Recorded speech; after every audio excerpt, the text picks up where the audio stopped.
So will dedicate to this సంగీతం శ్రీనివాసరావు గారు. ఏమైనా తప్పులుంటే క్షమించండి. మావి తప్పులే ఉంటాయి, క్షమించండి. అదే ముందే సో ఇప్పుడు ఒక అద్భుతమైన పాట పడుతున్నాం. అక్కడ డైరెక్టర్ ఇక్కడ డైరెక్టర్ ఇప్పుడు ఈయన స్టేజ్ మీద అందరినీ డైరెక్ట్ చేస్తున్నారు ఈ డైరెక్టర్. సో అద్భుతమైన పాట పాడబోతున్నాం.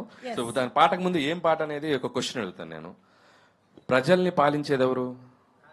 ప్రభు. ప్రభువులు. ప్రజలకు పాలిచ్చేవి ఎవరు? ఆవులు. ఇంకా ఆవులు, గేదెలు, ఇంకా మేకలు, వాటికి ఉండేవేంటి? తోకలు. అదే మన సాంగ్. ఓహో, వావ్. సంగీతం. Yeah oh. Ready? Yes. Chat.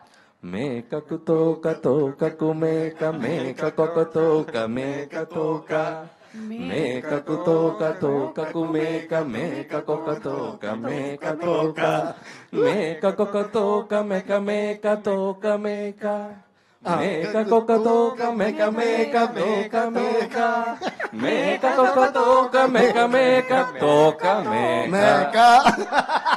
Thank you very much.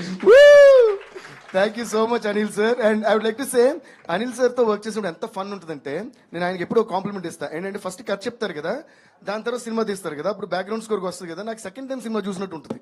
ఎందుకంటే he enacts like acts every character మాట.